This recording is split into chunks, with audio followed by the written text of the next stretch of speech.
बिस्मिल्लाहिर्रहमानिर्रहीम। अस्सलाम वालेकुम रहमतुल्लाहि व बरकातुहू। नाज़रीन, उम्मीद करता हूँ आप सब खैरियत से होंगे।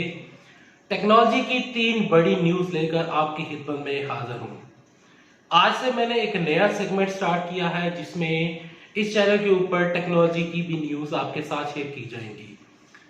देखें, मेरे पास आज की जो 3 बड़ी न्यूज़ हैं उसमें 200 मेगापिक्सल कैमरा फोन, ये फोन कौन सी कंपनी बनाने जा रही है, और टिकटॉक के जो फैंस हैं और जो पबजी के लवर्स हैं उनके लिए बुरी न्यूज़ है मेरे पास। 3 खबरों की तफसीलात आपसे इस वीडियो में डिस्कस की जाएंगी। लेकिन डिस्कस करने से पहले, आगे बढ़ने से पहले आप सबसे एक रिक्वेस्ट है, अगर आपको टेक्नोलॉजी न्यूज़ में इंटरेस्ट है, टेक्नोलॉजी से इंटरेस्ट है या टेक फील्ड में आपका इंटरेस्ट है तो इस चैनल को सब्सक्राइब कर लें, क्योंकि इस चैनल के ऊपर मैं आए दिन नए से नई अपडेट्स और आपको नए जो फोन लॉन्च होने जा रहे हैं तमाम चीजें आपसे इस चैनल के ऊपर शेयर करता रहूंगा। आज की जो सबसे बड़ी और इंटरेस्टिंग न्यूज़ है वो ये है कि 200 मेगापिक्सल का फोन। देखिए, अभी रिसेंटली जो Xiaomi है उन्होंने Mi 10 फोन लॉन्च किया। इस फोन की जो सबसे बड़ी खासियत थी, ये एक ऐसा फोन था जिसमें 5G टेक्नोलॉजी यूज की गई। पहली बात तो ये थी, और जो दूसरा जो इसका मैन हाईलाइटिंग फीचर था वो था 108 यानी कि 108 मेगापिक्सल कैमरा।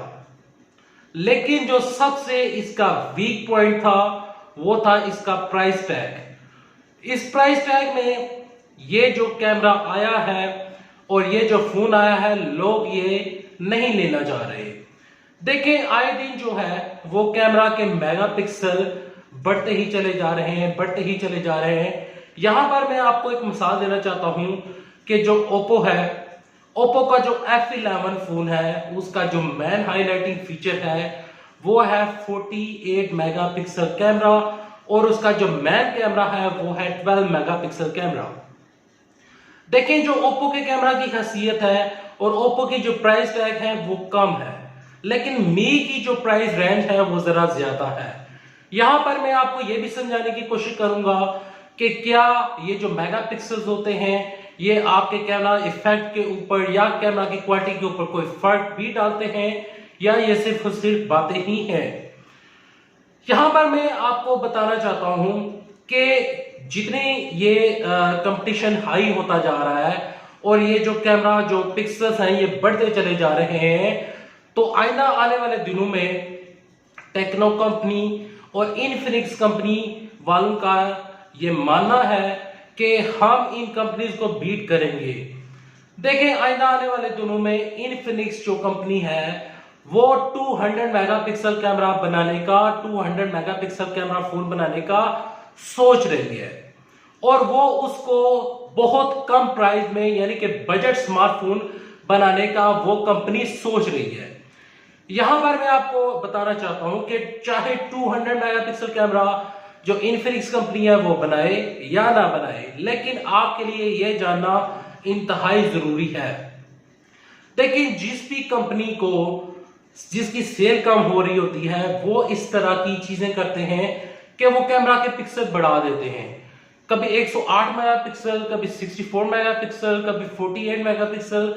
तो ये लोग जो होते हैं, ये जो कंपनीज होती हैं, ये सिर्फ और सिर्फ मेगापिक्सल बढ़ा देते हैं, कैमरा की क्वालिटी वही रहती है। देखें, जो अच्छा कैमरा होता है, अच्छा कैमरा फोन होता है, मैं यहां पर आपको मिसाल देता हूं, गूगल पिक्सल जो फोन है उसका कैमरा जो होता है तकरीबन 12 मेगापिक्सल का होता है, और इसके अलावा आईफोन आप देख लें उनके मेगापिक्सल्स कम होते हैं लेकिन उनका रिजल्ट अच्छा होता है, क्योंकि कैमरे का जो दारोमदार है वो सिर्फ और सिर्फ मेगापिक्सल के ऊपर नहीं है। जब कैमरा बनता है, जब अच्छा कैमरा बनता है तो उसके साथ सेंसर्स और तकरीबन 10-15 किस्म की डिफरेंट चीजें होती हैं जो मिलाकर एक अच्छा कैमरा बनाती हैं और उस कैमरे का अच्छा रिजल्ट आता है। अगर आप 108 मेगापिक्सल का कैमरा लेंगे, उसको अगर आप कंपैरिजन करेंगे आईफोन के 12 मेगापिक्सल कैमरे के साथ, तो 12 मेगापिक्सल वाला कैमरा क्यों अच्छा होगा? क्योंकि उनका सेंसर, उनका जो उन्होंने तमाम टेक्नोलॉजी यूज की है वो नहीं होगी। और वो लोग फोकस करते हैं क्वालिटी के ऊपर ना कि क्वांटिटी के ऊपर। तो आईफोन का जो कैमरा है, चाहे जो मर्जी कर लें, आईफोन के कैमरे को, गूगल पिक्सल के कैमरे को कोई कैमरा बीट नहीं कर सकता।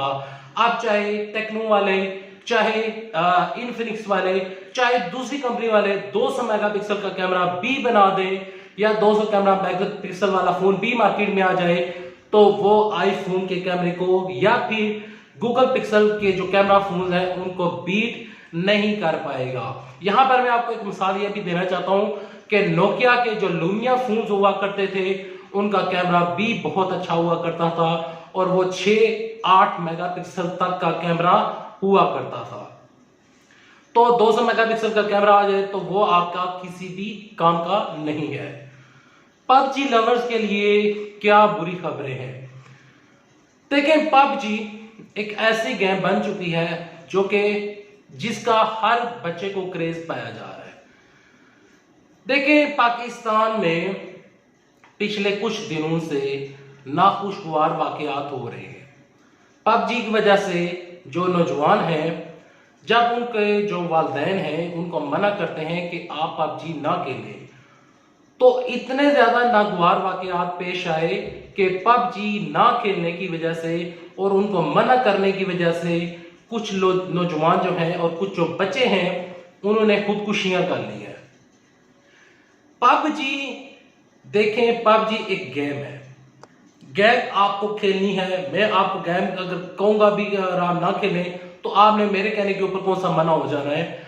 तो मैं एक बात कहने आया हूं, वो बात यह है कि देखें, पबजी अगर आप खेलते हैं, खेलें, जरूर खेलें, जो मर्जी आपने करना है कर रहे।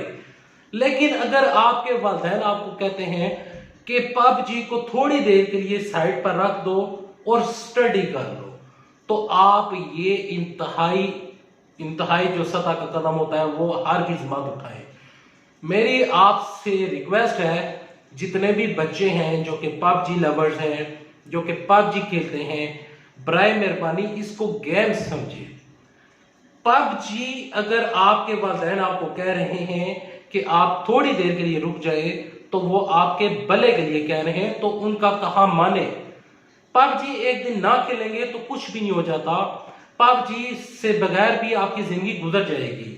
लेकिन ये इतने बड़े कदम जो कि उठाए जा रहे हैं, कभी कराची से, कभी लाहौर से, डिफरेंट तरह से ये खबरें आ रही हैं कि पबजी खेलना चाह रहा था बच्चा, उसके वालिदैन ने उसको मना किया और उसने खुदकुशी कर ली। देखें, ये एक इंतहाई शर्मनाक बात है और पबजी लवर्स के लिए ये एक बहुत बुरी न्यूज है। बुरी न्यूज क्या है वो जरा मैं आपको थोड़ा सा बताता हूं। ना सिर्फ ये बात पबजी तक महदूद है, बल्कि टिकटॉक के जो यूजर हैं और जो टिकटॉक के लवर्स हैं, जिनको टिकटॉक का क्रेज पाया जा रहा है, हुआ ये है कि टिकटॉक की वीडियोस बनाते बनाते अक्सर लोग अपने सर के ऊपर असली पिस्तौल रख लेते हैं, असली गन रख लेते हैं, उसमें गोलियां भी डाल लेते हैं और बाद में वो लोग खुदकुशी कर लेते हैं। पबजी की वीडियो बनाते, टिकटॉक की वीडियो बनाते बनाते वो लोग अपनी जिंदगी से जान से हाथ धो बैठते हैं। तो इन चीज को और इन तमाम अनासर को मद्देनजर रखते हुए जो सोशल मीडिया के लोग हैं, जो कि सोशल मीडिया एक्टिविस्ट हैं, उन्होंने ये किया है कि अब वो पबजी और टिकटॉक के खिलाफ कैंपेन चला रहे हैं। और ये जो कैंपेन है ये हाई कोर्ट, सिविल कोर्ट तक भी जा पहुंची है और वहां पर लोगों ने दरख्वास्त जमा करवा दी है। जितने भी पबजी लवर्स हैं और जो टिकटॉक यूजर हैं, उनके लिए ये एक न्यूज है और ये एक बड़ी बैड न्यूज है कि देखें कि जो कोर्ट्स हैं अब वहां तक ये बातें पहुंच गई हैं। अब कोर्ट क्या करेगा, अब आइंदा आने वाले दिनों में टिकटॉक या पबजी के ऊपर दोनों में से किसी भी बड़ी ऐप के ऊपर पाबंदी लग सकती है। तो आपके तो जो दिल है वो टूट जाएंगे। देखें, पबजी जो गेम है उसको आप अच्छे तरीके के साथ भी खेल सकते हैं। टिकटॉक का आप इस्तेमाल अच्छे तरीके के साथ भी कर सकते हैं। ये एप्लीकेशन गलत नहीं होती, ये यूट्यूब, ये फेसबुक, ये सोशल मीडिया गलत नहीं होते। गलत होते हैं तो सिर्फ आप जैसे कुछ लोग होते हैं जिनका ज़हन गलत होता है, जो कि इनको गलत तरीके के साथ इस्तेमाल करते हैं। अपना जो जहन है वो सही तरीके के साथ इस्तेमाल करें और तमाम चीज़ों को इत्तेदाल पसंदी के साथ इस्तेमाल करें। उम्मीद करता हूँ आपको आज की ये 3 टेक न्यूज़ पसंद आई होंगी। पसंद आने सूरत में इस वीडियो को लाइक कर दीजिएगा, चैनल सब्सक्राइब कर दीजिएगा। मैं मिलूंगा आपको नेक्स्ट वीडियो में, तब तक के लिए दे इजाज़त। अल्लाह हाफिज़। पाकिस्तान जिंदाबाद, पाकिस्तान फौज पाइंदाबाद। लेकिन एक चीज़ याद दिखानी कि पबजी और टिकटॉक जो है वो आपकी ज़िंदगी से अहम नहीं है। आपकी जो ज़िंदगी है, आपकी ये जो सांसें हैं, आपको ये जो अल्लाह ने सांसें दी हैं, इनको सही जगह पर इस्तेमाल करें। अल्लाह को आपने क़यामत के दिन और अल्लाह को जब आपने कब्र में जाकर साथ देना है तो वहां पर आपसे पबजी के मुताल्लिक़ सवाल नहीं पूछा जाएगा। अल्लाह हाफिज़। पाकिस्तान जिंदाबाद।